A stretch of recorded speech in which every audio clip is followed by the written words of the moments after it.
Assalamualaikum warahmatullahi wabarakatuh. Waalaikumsalam warahmatullahi wabarakatuh. Baik, selamat pagi anak-anakku sekalian. Pagi, Pak. Bagaimana kabar kalian? Alhamdulillah baik, Pak. Alhamdulillah baik, Pak. Patuhi protokol kesehatan 5M kepada ketua kelas menyiapkan dan memimpin doa. Kepada ketua kelas, Bapak persilahkan. Siap. Sebelum belajar, mari kita berdoa. Berdoa dimulai. Berdoa selesai. Memberi salam. Assalamualaikum warahmatullahi wabarakatuh. Waalaikumsalam warahmatullahi wabarakatuh. Materi pada kesempatan kali ini adalah pengumpulan data penelitian sosial. Bapak akan melakukan presensi. Link sudah Bapak beri di grup WhatsApp. Bapak ingin memastikan syarat bagi yang namanya dipanggil untuk menjawab. Latifah Nugrahadi. Hadir, Pak. Melalui model pembelajaran problem based learning, peserta didik diharapkan mampu yang pertama, mengidentifikasikan berbagai kelebihan dan kelemahan dari teknik pengumpulan data penelitian, meliputi wawancara, kuesioner, observasi, kajian pustaka tentang ragam gejala sosial dalam anak-anak. Merekomendasikan hasil laporan dalam berbagai bentuk dengan tampilan yang menarik dan mudah dibaca melalui aktivitas presentasi kelompok. Pada pertemuan sebelumnya, kalian sudah membahas bersama mengenai definisi metode pengumpulan data penelitian. Melalui kegiatan literasi yang sudah kalian lakukan untuk membangkitkan motivasi, Bapak sajikan melalui aplikasi Quizizz ya, Nak ya. Oke, ini sudah tampil di layar ya, Nak ya. Silakan kalian masukkan kodenya. Bapak akan start, silakan.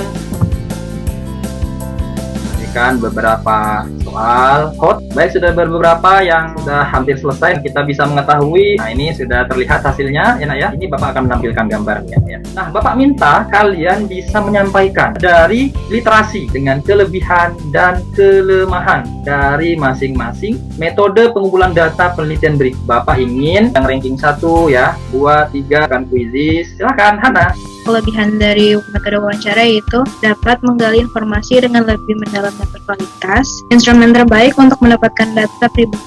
Sedangkan kelemahan dari metode wawancara yaitu membutuhkan banyak waktu dan tenaga baik dari peneliti maupun responden. Keberhasilan wawancara tergantung dari kepandaian peneliti dalam menggali informasi yang diperlukan. Baik, terima kasih Ananda Hana. Lalu selanjutnya untuk Ananda yang tadi mendapatkan ranking 2 ya. Kelebihan dari metode kuesioner yaitu tidak memerlukan kehadiran peneliti, dapat dibagikan secara serentak, waktunya fleksibel.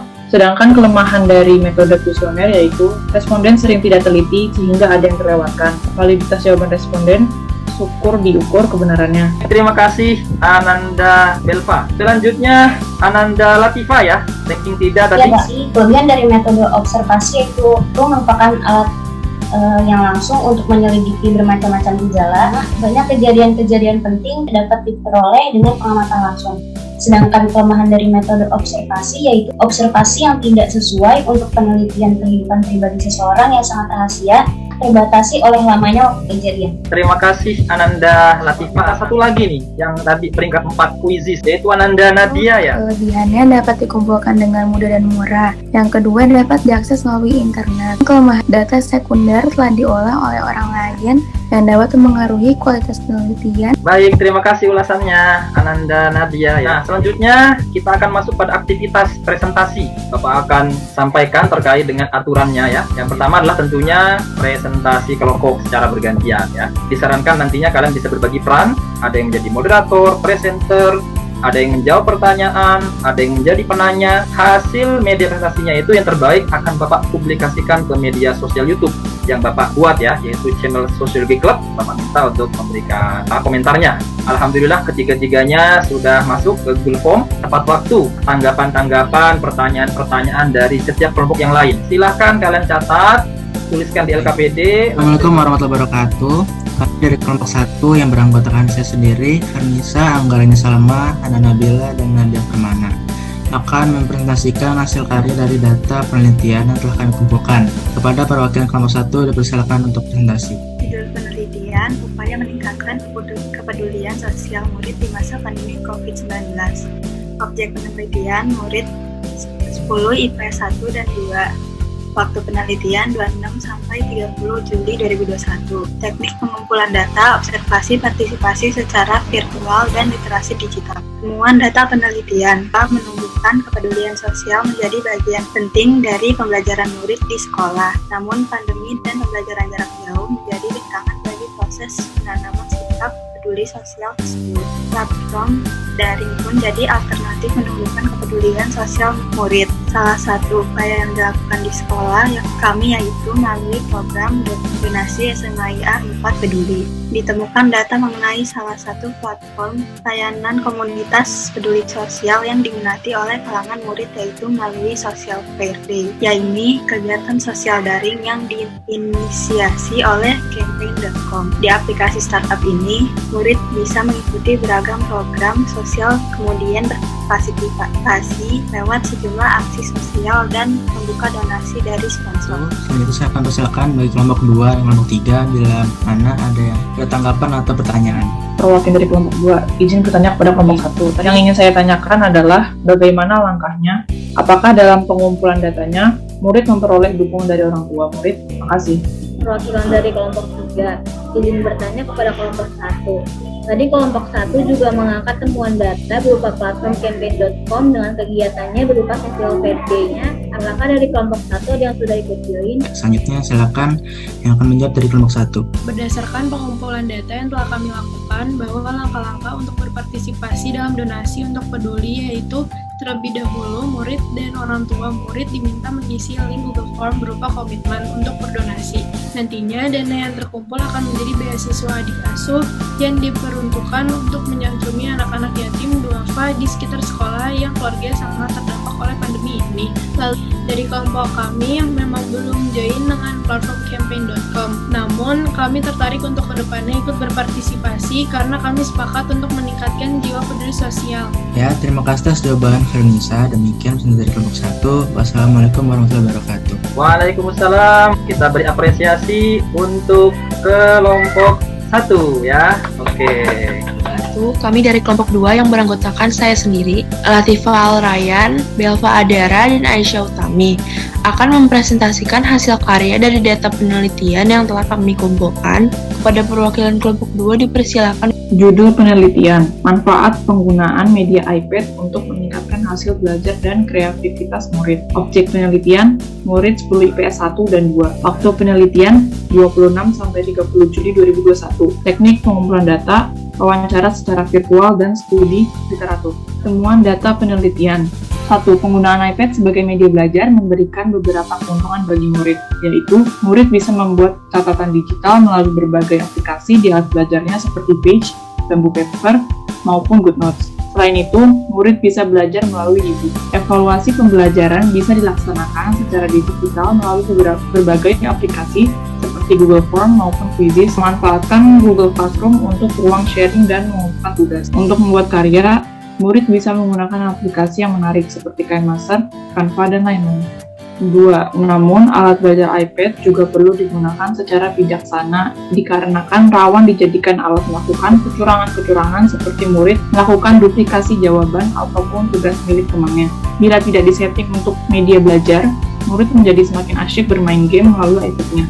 Oleh karena itu, sebagai langkah preventifnya adalah dilakukan Mobile Device Management atau MDM pada iPad. Selanjutnya saya persilahkan bagi kelompok 3 dan kelompok 1 bila mana ada tanggapan atau pertanyaan. Perwakilan dari kelompok 3 izin bertanya kepada kelompok 2, apakah murid-murid mayoritas bisa menggunakan aplikasi belajar tersebut? Lalu apakah hasil belajar dan kreativitas murid meningkat? Terima kasih. Perwakilan dari kelompok 1 izin bertanya kepada kelompok 2, apakah ada aturan-aturan dalam menggunakan alat belajar tersebut? Selanjutnya silahkan yang akan menjawab dari kelompok 2. Murid-murid sudah menggunakan aplikasi-aplikasi belajar tersebut melalui media belajar iPad masing-masing, sehingga meningkatkan kreativitas murid. Dalam studi literatur yang kami lakukan, aplikasi pengaturan yang digunakan yaitu Mobile Device Management atau yang disingkat MDM, yaitu suatu sistem pengaturan pada iPad yang berfungsi secara preventif untuk menghalangi penggunanya mendownload aplikasi yang sudah diblok oleh sistem. Demikian presentasi dari kelompok 2. Wassalamualaikum warahmatullahi wabarakatuh.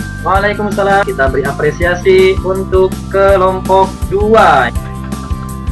Kami dari kelompok 3 yang beranggotakan saya sendiri, Maharani Nisina, Melita Zara, Adinda Dika, dan Syifa Zubian akan mempresentasikan hasil karya dari data penelitian yang telah kami kumpulkan. Kepada perwakilan kelompok 3 dipersilakan. Judul penelitian dampak pembelajaran jarak jauh atau biasa disebut PJJ terhadap motivasi belajar murid. Objek penelitian murid kelas 10 IPS 1 dan 2. Waktu penelitian 26 sampai 30 Juli 2021. Teknik pengumpulan data, wawancara secara virtual dan literasi digital. Temuan data penelitian. Pertama, tujuan pembelajaran jarak jauh atau biasa disebut PJJ yaitu untuk meminimalisir terjadinya interaksi secara langsung sehingga terhindar dari penyebaran COVID-19. Selain itu, melalui momentum PJJ bisa mempercepat proses digitalisasi dunia pendidikan. Kedua, agar PJJ berjalan efektif dan efisien, perlu didukung oleh sarana prasarana seperti ketersediaan laptop atau iPad, sinyal internet yang stabil. Akibat pandemi COVID-19, dunia pendidikan mengalami proses adaptasi baru yang disebut new normal. Dari yang sebelumnya belajar dengan tatap muka ke belajar secara virtual. Pemerintah memutuskan untuk melakukan pembatasan sosial. Kegiatan belajar mengajar dilaksanakan dengan sistem pembelajaran jarak jauh, tanpa interaksi langsung antar murid dan guru. Tujuan dari adanya pembelajaran jarak jauh, kita bisa belajar di rumah untuk menghindari wabah COVID-19, mempersiapkan peserta didik yang siap bersaing di era digital. Dengan adanya pembelajaran jarak jauh ini, murid atau mahasiswa bisa memperbanyak wawasan.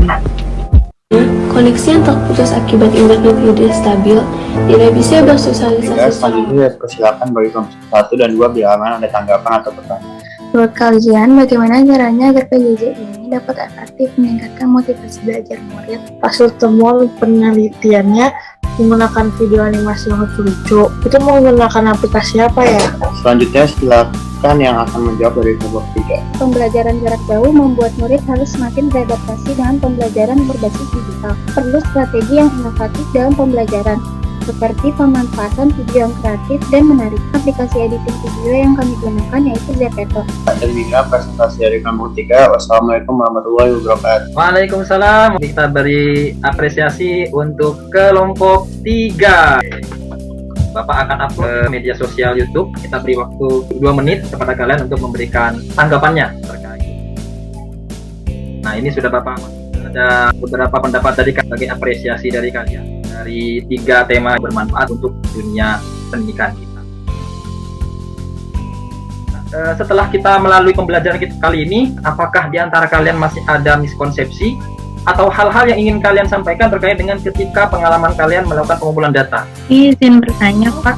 Ada beberapa sampel murid yang tidak berkenan bila identitas mereka diberitahu. Kemudian ya seperti kurang begitu senang ketika kami menanyakan hal-hal yang bersifat privasi mengenai pembelajaran. Apakah hal demikian akan mempengaruhi kualitas data penelitian yang kami kumpulkan ya? Dalam melakukan pengumpulan data yang bersifat primer, ada hal-hal yang harus kita taati aturannya ya. Salah satu yang diwawancarai atau yang mengisi kuesioner itu tidak berkenan bila mana identitasnya itu dipublish. Ada istilah anonim. Agar kita mendapatkan data yang bagus, yang lengkap, perlu ada strategi. Misalnya harus ramah, menghindari ketegangan. Di kegiatan selanjutnya, Bapak ingin di antara kalian menyampaikan kesimpulan maupun refleksi pengalaman belajar setelah kalian melakukan literasi, lalu pengalaman ketika melakukan pengumpulan data. Bapak persilakan. Saya Pak Benita Zara. Dalam pengalaman kami saat melakukan penelitian, ternyata setiap teknik pengumpulan data memiliki kelebihan dan kelemahan. Sehingga kami berkesimpulan bahwa semakin banyak teknik pengumpulan data yang digunakan peneliti, maka data yang dihasilkan akan semakin lengkap. Sekian kesimpulan saya, Pak. Terima kasih. Baik, terima kasih atas kesimpulan dan refleksi pengalaman belajar menjadi salah satu persiapan awal ya untuk pertemuan selanjutnya, materi penulisan dan publikasi laporan penelitian. Bapak persilakan kepada ketua kelas. Bersiap. Sebelum mengakhiri pembelajaran, mari kita berdoa. Berdoa dimulai. Berdoa selesai. Memberi salam. Assalamualaikum warahmatullahi wabarakatuh. Waalaikumsalam warahmatullahi wabarakatuh. Begini Pak. Ya, sehat. Terima kasih Pak. Terima kasih.